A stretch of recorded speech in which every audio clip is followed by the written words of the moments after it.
अस्सलाम वालेकुम नाज़रीन, हमारे सिराए आयो सच समाचार न्यूज़ ऐं यहाँ कासिम ख़ासि करे ठक्कर मां मोर्चा जो रिपोर्ट ॾींदा हलूं त assistant registrar education Nisar Ahmed ख़ासि जना पब्लिक स्कूल में आर्ट एंड फेस्टिवल खे ख़िताब कंदे चयो आहे त ॿार मुस्तक़बिल जा महिमार हूंदा आहिनि, संदन तरबियत कंदड़ इदारा जस रहण। हिन चयो त सुठनि ज़हननि जा तख़लीकार उस्ताद हूंदा आहिनि जिन जी कोशिशुनि सां शागिर्द पंहिंजो फ़न ज़ाहिर कंदा आहिनि। सकरन प्रेस क्लब जे अॻूणे सदर सीनियर सहाफ़ी काज़ी जावेद सनाई चयो त कंहिं बि तइलीमी इदारे में गैर नसाबी सरगर्मियूं इदारे जी सूंहं हूंदियूं आहिनि। मां सम्झां थो त सिहतमंद सरगर्मियुनि में गैर निसाबी प्रोग्रामनि में जना पब्लिक स्कूल पाण मल्हायो आहे। हिन चयो त हिते ॿारनि जी तख़लीक़ आर्ट जी सूरत में ॾिसी महसूसु थिए पियो त उस्तादनि ऐं शागिर्दनि में तइलीम सां गॾु तरबियत जो वॾो कमु आहे।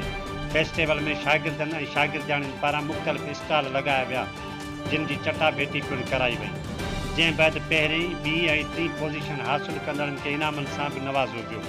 हुन मौक़े ते ॿारनि पारां मुख़्तलिफ़ मौज़ूअनि ते टेबलोज़ पिणु पेश कया विया, जॾहिं त ॿारनि पारां क़ौमी ऐं मिली नगमा पिणु पेश कया विया। फेस्टिवल में जना पब्लिक स्कूल जे प्रिंसिपल सैयद इम्तियाज़ शाह राशिदी आयल महिमाननि खे भलीकार जा लफ़्ज़ चई खेनि सिंध जी सकाफ़त अजरकुनि जा तोहफ़ा पेश कया। हुन मौक़े ते सकरन प्रेस क्लब जे रज़ा मोहम्मद सियाल, नेशनल प्रेस क्लब सकरन जे सदर ग़ुलाम कादिर चांडियो, मीडिया सेंटर जे सदर कुर्बान अली उमरानी, प्राइम मीडिया हाउस जे सदर शबीर अहमद राजपूत पिणु ख़यालनि जो इज़हार कयो। आख़िर में आर्ट टेबलोज़, असाइनमेंट ऐं पेंटिंग में हिसो वठंदड़ शागिर्दनि ऐं शागिर्दियाणियुनि खे मञता जा सर्टिफिकेट पिणु ॾिना विया।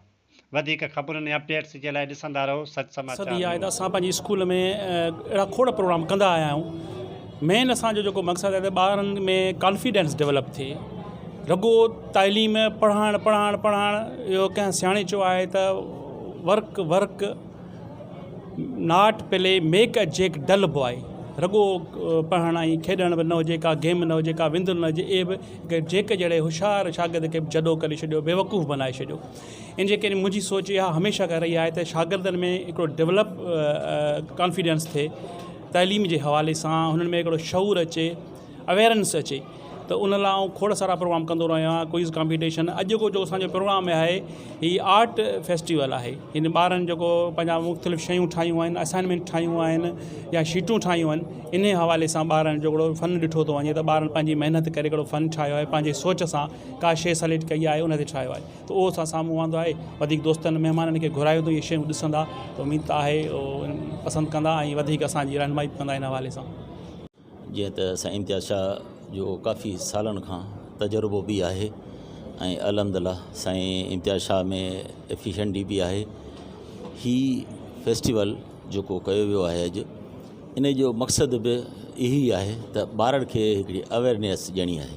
उहा अवेयरनेस कहिड़ी ॾियणी आहे? ख़ुदि एतमादियत तॾहिं ईंदी आहे जंहिं ॿार खे पंहिंजी सलाहियत उहा उजागर थिए। इहा असांखे साईं इम्तियाज़ शाह खे ऐं वालिदैन खे बि इहा ख़बर पवे त ॿारनि में अवेयरनेस कीअं ॾिजे न। उन जो तरीक़ेकार जेको साईं इम्तियाज़ शाह अॼु हिन फेस्टिवल में ॾिनो आहे, जेको असां पाण बाक़ाइदा ख़ुदि ॾिसूं पिया, हिकिड़ी ॿारनि जी आर्ट्स आहे, हिकिड़ो ॿारनि जो फ़न आहे, हिकिड़ो उनखे उजागर करण लाइ इहा बहितरीनु प्रोग्राम साईं कयो आहे। इन में मां सम्झां थो टीचर्स जो ऐं वालिदैन जो ऐं ॿारनि जो अल्हम्दुलिल्लाह सुठो किरदारु रहियो आहे। जंहिं मां ॾिसूं पिया त हीअ जेके आहे सा फेस्टिवल ऐं यकीनन हर साल साईं भला ख़ुदि चए पियो त हर साल थींदो रहंदो आहे। ऐं आऊं बि इहा साईं वारनि खे बि गुज़ारिश कंदुसि एज़ ए असिस्टेंट रजिस्ट्रार जे हिसे सां बि त इहे ॿारनि में प्रोग्राम साईं जन कंदा रहनि। हीअ त आर्ट्स जो प्रोग्राम आहे, पर आऊं इहा चवांसि आउटडोर बि गेम जेको आहे सो उहा बि ॿारनि खे कराईंदा रहनि जीअं ॿारनि जी सिहत बि बहितरु रहे। महिरबानी साईं इम्तियाज़ शाह साहब।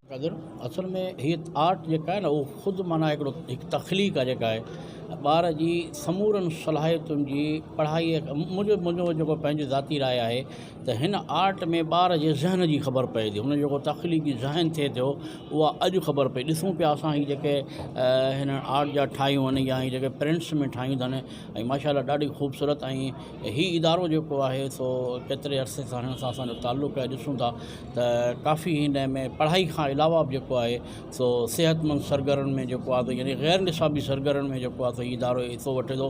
बल्कि मां ईअं चवंदो आहियां त जीअं हिन जो नालो आहे जिन्ना पब्लिक स्कूल, त जीअं बानीअ पाकिस्तान क़ाइदे आज़म मोहम्मद अली जिन्ना ख़्वाबु ॾिठो मुल्क जे लाइ, त मां सम्झां थो त हिन स्कूल जे ॿारनि जो बि ख़्वाबु आहे त असां कुझु थी ॾेखारियूं, ऐं यकीनन मां सम्झां थो त हीउ स्कूल पंहिंजे नाले ते पूरो लहे थो। हीअ जेको जिन्ना पब्लिक हाई स्कूल तरफ़ां प्रोग्राम कयो वियो आहे, इहो तमामु हिकिड़ो बहितरीनु प्रोग्राम आहे। पढ़ाई सां गॾोगॾु ॿारनि खे बिल्कुलु इहो सही त हीउ जेको आर्ट में हिननि बहितरीनु हिकिड़ा घर ठाहिया आहिनि, मुख़्तलिफ़ शयूं ठाहियूं आहिनि। सो मां हिन ॿारनि खे जसो ॾियां त हीउ इंशाअल्लाह अॻिते हली सुठी तइलीम पिराईंदा ऐं उन सां गॾोगॾु वॾो नालो कमाईंदा। साईं इम्तियाज़ शाह हिकिड़ो सुठो प्रोग्राम कयो आहे, ऐं ॿारनि में जीअं साईं निसार हींअर चयो हौसला अफ़ज़ाई थिए थी, ऐं हुनजी आर्ट जी ॿार जे टैलेंट जी ख़बर थी पए। इहो तव्हां पाण बि ॾिठो ऐं असां बि ॾिठो आहे जेका जीअं तव्हां घर वारी ॻाल्हि कई, घर ठहियलु आहे, या जीअं हींअर लिफ्ट उन्हनि ठाही आहे ॿारनि गाॾी वारी, या आर्ट्स ही ॾिसण में त तमामु सुठा ऐं सवला लॻा, पर जे ॿारनि जो टैलेंट आहे इहो जेको माना ठाहिण एतिरो सवलो न आहे। ऐं मां वरी बि इहो प्रोग्राम रखण ते साईं इम्तियाज़ शाह मुबारकबाद पेश कंदुसि। महिरबानी। ऐं हीउ जेको प्रोग्राम तव्हां ॾिसी रहिया आहियो, तमामु ॿारनि माना पार्टिसिपेट कयो। हर हिकु ॿार हिन में अॻियां अचणु पियो चाहे। अञा असां काफ़ी असाइनमेंट ऐं साइंस जा प्रोजेक्ट असां डिले कया आहिनि, त असां कंहिं ॿिए नेक्स्ट वीक में या उनखां अॻे वीक में रखंदासीं। ऐं हर हिकु ॿार हिते माना पंहिंजी हिकिड़ी असां चाहियूं पिया ॿारनि खे मौक़ो ॾियूं अॻिते अचण जो। ॿारनि में हिकिड़े कॉन्फिडेंस त आहे, पर उन्हनि में अॻिते अचण जो मौक़ो उन्हनि खे थोरो घटि पियो मिले। असां चयो त हूअं असांजे पंहिंजे स्कूल लेवल ते त थिए थो प्रोग्राम, पर अहिड़ी लेवल ते जीअं माना ॿियनि ताणी ख़बर पहुचाइण जो, या माना ख़बर पवे त भई असांजे स्कूल में एतिरो टैलेंट मौजूदु आहे। ऐं हर हिकु ॿार मूंखे ख़ुशी थी आहे तमामु घणी, त हर हिकु ॿार माना हिन में पार्टिसिपेट करणु पियो चाहे। हिन सां गॾु ऐं असां आर्ट डेवलप कयो, इलाही मज़ेदार थियो। ऐं मूं हिकु असाइनमेंट मॉडल ऐं पेंटिंग बि ठाही। असाइनमेंट में मूं माना सत माना जेके जन्नत जा दरवाज़ा हूंदा आहिनि उन्हनि जे बारे में लिखियो। के हूंदा आहिनि जंहिंखे ख़बर कान हूंदी आहे अहिड़ियुनि शयुनि में, ऐं उहे दिलचस्पी बि कोन वठंदा आहिनि, पर मूं हींअर ठाहियो आहे त केरु ॾिसे उन्हनि खे ॼाण बि लॻे। ऐं मूं मॉडल में इहो सोर्स ऑफ वाटर ठाहियो आहे, माना पाणी जा ज़रिया ठाहिया आहिनि, किथां किथां असांखे पाणी मिली थो सघे। ऐं पेंटिंग में मूं हिकु समुंड ठाहियो आहे, आइलैंड ठाहियो आहे, त जीअं माना सही खणी सघां पोजिशन। ऐं असां इलाही मज़ो कयो। हिते इलाही सभु को पंहिंजी महिनत सां पेंटिंग बि ठाहिया आहिनि, ऐं इलाही मज़ो आयो असांखे। उस्ताद ठाही हुई ऐं असां टेबलो कयोसीं, इलाही मज़ो कयोसीं। टेबलो मुंहिंजी आहे त माना सभिनि खे पसंदि आयो हूंदो। महिरबानी। असां माना मेज़बान थिया हुआसीं टीवी जा हिकिड़ा न्यूज़कास्टर। असां प्रोजेक्ट ठाहियो, घर ठाहियोसीं, मतिलबु घर जे बारे में जीअं घर हूंदो आहे ईअं ठाहियोसीं। हज़रत अली जो फरमान। मैंने प्रोजेक्ट बनाया।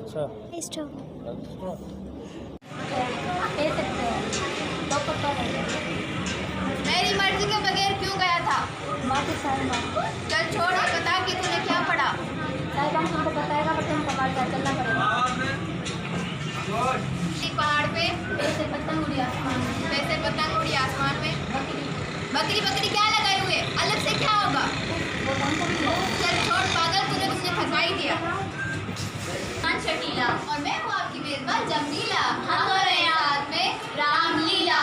हम आपको इस ताज़ा तरीन खबर से आगाह करेंगे। एक मचान कहना भरे बाजार में टूट गए। उनके अंडे टूटने पर उन पर क्या गुजरी, आइए उन्हीं से ही पूछते हैं। कुछ ही देर में तशरीफ ला रही है।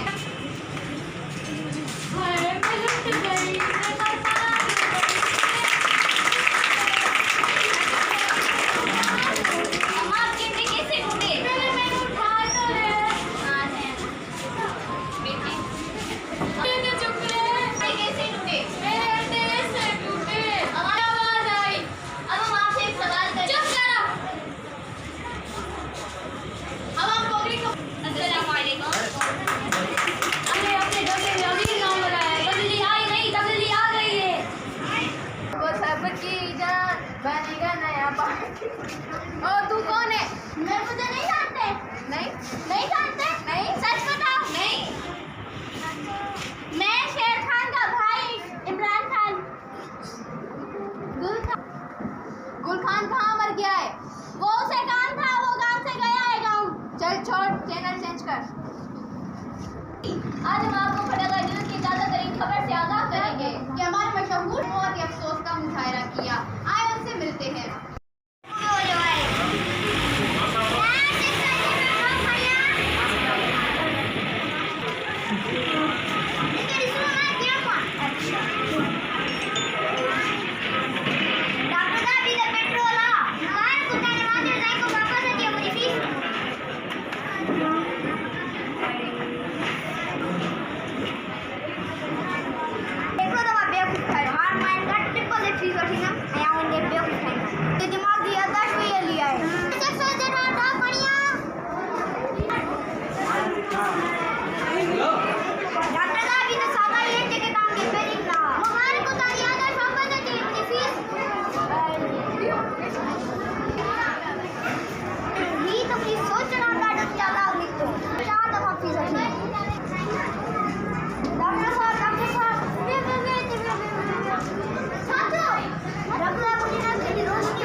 उसूली अमवाजी मुतासिर होकर रह गया है।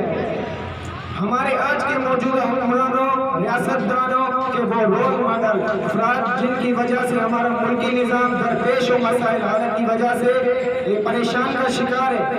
1947 से लेकर अब तक हम अपने मुल्की मसाइल को हल करने में नाकाम रहे, जिसका मुंह बोलता सबूत मशरक़ी पाकिस्तान है, जिसका मुंह बोल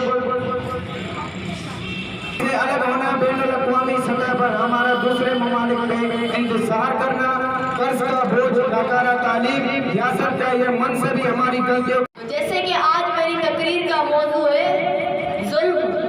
प्यारे दोस्तों, जुल्म एक ऐसी चीज़ है जिसके खिलाफ दुनिया का हर इंसान खड़ा है। कोई शख्स ये नहीं चाहेगा कि उसके मुल्क में कोई जुल्म हो, लेकिन वहीं कुछ ऐसे ममालिक भी हैं जहाँ आज भी जुल्म और सितम बढ़ते जा रहे हैं।